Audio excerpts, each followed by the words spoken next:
Los atenienses, gracias a la obra de Heródoto, empezaron a hacerse conscientes de que había otros pueblos, grandes, prósperos y sofisticados, incluso más que el suyo propio, cuyas creencias transformaban en cuentos y fantasías la mitología griega. Heródoto y otros grandes historiadores y viajeros del momento, los comerciantes marinos, los filósofos que procedían de las zonas orientales de la Hélade, todos ellos conocían bastante bien la existencia de otras civilizaciones con dioses exóticos y formas de culto extrañas. Era algo que formaba parte de su día a día. En cambio, para el ateniense de a pie, que vivía completamente encerrado en su polis, estas novedades generaban una enorme inquietud. Para alguien completamente apegado a la vida de su ciudad, que probablemente solo se había relacionado con griegos y no había viajado más que unos pocos kilómetros del lugar en el que había nacido, la simple existencia de lo oriental significaba una amenaza. Desde más allá de las montañas donde penaba encadenado Prometeo y del mar de Poseidón, venían noticias de otras gentes con otras formas de hablar y de vestir, de reinos prósperos y suntuosos, que creían que el mundo había tenido otro origen y que le aguardaba otro destino. Más allá del mar y las montañas vivían hombres poderosos, dueños de miles de esclavos, concubinas y eunucos, dueños de enormes ejércitos que ignoraban la existencia de Zeus y Afrodita, pero codiciaban las riquezas del Mediterráneo. Así que todas estas novedades, aunque eran muy atractivas y el libro de Heródoto se leyó sin parar, generaban mucha angustia para un pueblo como el de los atenienses. Así que volvamos un momento a nuestro fragmento y fijémonos en otra cosa. Como acabamos de ver hace solo un momento, Heródoto está totalmente sorprendido de que los persas no solo no construyan templos y estatuas, sino que además tachen de locos a los que sí lo hacen. De hecho, el término que usa Heródoto para referirse aquí a la locura es nosos, una palabra griega que más bien deberíamos traducir como falta de juicio o incapacidad para pensar. Es decir, en resumen, para los persas, los pueblos que se relacionaban con sus dioses a través de la construcción de templos y estatuas eran literalmente estúpidos porque demostraban no saber en realidad qué son los dioses ni cómo son los dioses. Y efectivamente, entre los restos arqueológicos de la antigua Persia que han llegado hasta nosotros, no encontramos ni un solo monumento religioso. Pasargada, Persépolis, Sardes, las grandes ciudades persas, no guardan ninguna estatua de dioses, ningún templo a la divinidad, sino que lo que encontramos en ellas son enormes palacios destinados a la monarquía, a la realeza persa. Edificios administrativos en los que aparece siempre representado el rey, sus guerreros, sus súbditos, pero absolutamente ningún dios. Qué raro, ¿verdad? Porque, evidentemente, para los griegos, para quienes su religión hablaba de la existencia de un panteón antropomorfo de 12 dioses, de 12 divinidades, que como bien sabéis estaban unidos por lazos familiares, el culto religioso exigía obligatoriamente la construcción de templos destinados a estos dioses y además de enormes y fastuosas estatuas que los representaran. De hecho, como sabéis, el culmen del arte griego, el clasicismo, por el que hoy todavía los admiramos, se alcanzó precisamente por la rivalidad entre las polis griegas obsesionadas por construir el templo más grande, el más fastuoso, el mejor templo a su divinidad patrona. La cerámica griega, la arquitectura griega, la estatuaria griega, todo se construía en honor de los dioses y de sus hazañas, cantadas en los versos de Homero y Hesíodo.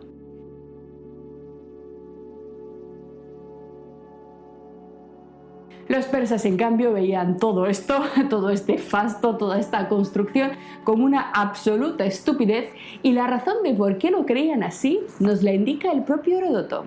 Y nos dice, porque, en mi opinión, no han llegado a pensar como los griegos, que los dioses sean de naturaleza humana. Este punto es evidentemente muy importante. Fijaros, el rechazo de los persas por los templos se debe al hecho de que su religión negaba radicalmente la idea misma de que lo divino pudiera tener forma humana, forma de ser humano, de hombre. Como veremos detenidamente un poco más adelante en las sesiones dedicadas al estudio del zoroastrismo mazdeísta, que es la religión persa principal, Los dioses de los persas eran entidades esencialmente abstractas, trascendentes, incorpóreas y por ello, consecuentemente, imposibles de representar. Para los persas no tenía ningún sentido hacerles estatuas, hacerles casas, porque no era posible concebir cuál era la forma de estos dioses, ni tampoco, por supuesto, pretender que fueran a vivir allí para poder, de algún modo, rendirles culto más de cerca. La naturaleza, según los persas, era el escenario del culto a los dioses. Y la obra humana, el quehacer diario, el actuar diario del ser humano, era el único medio para poder hacerse con su favor. Es decir, tampoco se podía hacer la pelota a los dioses construyéndoles estatuas de oro y marfil de 12 metros, como sí hacían los griegos. Lo veremos todo esto con un poco más detalle en las siguientes sesiones. De momento, en lo que quiero que nos centremos es un punto muy importante, un punto muy interesante para que podamos comprender poco a poco cómo se fue construyendo la filosofía clásica. Fijaros, porque este debate, la cuestión sobre la figura, sobre la forma de los dioses, sobre la naturaleza de los dioses, implicó el resurgimiento en Atenas de una cuestión que ya es vieja para nosotros, que ya hemos visto desarrollarse y encontrar eco en el pensamiento presocrático. Como todos recordáis, ninguno de los filósofos arcaicos había dado cabida en sus teorías sobre la naturaleza, en sus teorías físicas, a los relatos míticos tradicionales. Ninguna de las historias de héroes, monstruos y dioses estaba incluida en la descripción de los mecanismos de la naturaleza de los filósofos arcaicos. Incluso los dos más religiosos, los más espirituales, Pitágoras y Parménides, ofrecieron definiciones de la divinidad completamente incompatibles con el panteón olímpico. Desde su más temprana infancia, la filosofía adoptó una actitud crítica, incrédula y completamente desafiante respecto a la religión tradicional. Actitud, y aquí muy atentos, una actitud que a lo largo del siglo V le daría enormes problemas, culminando, como todos bien sabéis, con la muerte de Sócrates, que va a ser de hecho uno de los puntos centrales de nuestro curso. Pero antes del periodo clásico, antes de llegar a eso, la prueba más clara de esta postura, de esta visión crítica de la filosofía con la antropomorfización de la divinidad, la hallamos en uno de los presocráticos más desconocidos, Genófanes de Colofón. Y sí, es un presocrático que tenéis razón, no hemos estudiado en nuestros cursos anteriores. Me diréis, oye Ana, si es tan importante, ¿por qué no lo hemos visto? Tengo una razón, tengo una excusa. Lo que ocurre es que de Genófanes solamente conservamos unos 4 o 6 fragmentos, frases muy desconectadas, completamente inconexas, pequeñas anotaciones que hacen completamente imposible reconstruir coherentemente su teoría. Así que simplemente normalmente se queda en el tintero y no se suele analizar. Pero, de lo poco que ha llegado hasta nosotros de Genófanes de Colofón, es uno de los fragmentos más largos y además está dedicado precisamente a esta cuestión. Atentos a lo que nos dice Genófanes. Los mortales se creen que los dioses han nacido y que tienen la misma voz, vestimenta y figura humana que ellos. Los etíopes afirman que sus dioses son chatos y negros, y los tracios, que tienen los ojos azules, son ojizarcos y rubicundos son los suyos. Pero resulta que si los bueyes, caballos y leones pudieran tener manos y pintar con esas manos y realizar obras de arte como los hombres, los caballos también dibujarían las imágenes de los dioses semejantes a las de los caballos y los bueyes semejantes a las de los bueyes, y harían sus cuerpos a semejanza precisa del porte que tiene cada uno. Fijaros la crítica demoledora que hace Genófanes, este presocrático del cual no conservamos mucho más, pero lo que tenemos es enormemente importante. Hay una clara crítica de la forma en la que los seres humanos representan a las divinidades, y en esa crítica, curiosamente, estaban también enmarcados los persas, que consideraban una absoluta estupidez, una tontería, imaginarse a la divinidad con forma de persona. El contacto cultural, la mezcla de gentes, los frutos de la relación pacífica, así como los conflictos, se revelan, por tanto, como uno de los catalizadores más potentes de la duda y de la evolución del pensamiento racional. La ruptura del aislamiento etnocéntrico de Grecia, lo empezamos ya a comprender, favoreció claramente el surgimiento de debates con una importancia invaluable para el futuro de la humanidad.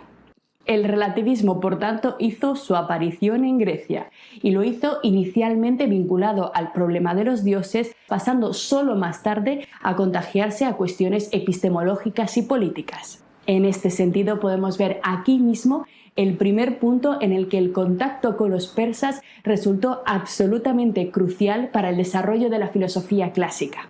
Esta secuencia cronológica, en la que tomamos como criterio los efectos del relativismo sobre la filosofía, nos permite hablar de la existencia de dos etapas en la historia de la filosofía clásica. Por un lado, en primer lugar, una primera etapa, una primera fase de demolición, una etapa completamente crítica, protagonizada por los sofistas y Sócrates. En esta etapa, todo lo que los atenienses tenían por verdadero, por seguro, por cierto, fue puesto en duda desde la filosofía de una manera tan radical que terminó con la traumática muerte de Sócrates. Atenas decidió finalizar con toda aquella puesta en duda de sus valores y cimientos culturales de la forma más brutal posible. En segundo lugar, la filosofía clásica se dividiría en una segunda etapa, en una segunda fase de construcción, de reconstrucción de los fundamentos del conocimiento en busca de nuevas bases sólidas. Una segunda etapa protagonizada por Platón y Aristóteles. Estos dos grandes pensadores se esforzaron por volver a encontrar certeza y seguridad, ideas, teorías, valores universales, pero jamás pudieron deshacerse por completo de la crítica sofística y socrática. El relativismo, por tanto, se infiltró en este momento en la historia de la filosofía de forma incurable y para no irse jamás. El relativismo llegó para quedarse, adoptando además un papel crucial, el de servir a lo largo de los siglos como medida de control para las ansias de omnisciencia exagerada de los filósofos. Es decir, el relativismo se transformó en un vigía, en un guardián de las pretensiones demasiado ambiciosas de verdad y razón. Por ello, todo pensador que encontréis, que leáis por ahí, todo pensador que elimine el relativismo de su juego de ideas, no es un filósofo. El olvido del otro, de lo otro, de la inevitable existencia de la diferencia, aleja cualquier forma de pensamiento, cualquier autor, de lo que propiamente llamamos filosofía o pensamiento racional. Lo que acabas de ver es solo un pequeño fragmento de nuestro curso. Si quieres disfrutarlo en su totalidad y descubrir muchos otros cursos, también de historia de la ciencia y de historia del arte, visita nuestra web anaminecam.com. Y recuerda, este proyecto solo es posible gracias a nuestro programa de microfinanciación. Si quieres apoyarnos, conviértete en uno de nuestros micromecenas en Patreon. Desde solo €1 al mes nos ayudarás activamente a seguir difundiendo la cultura. Gracias.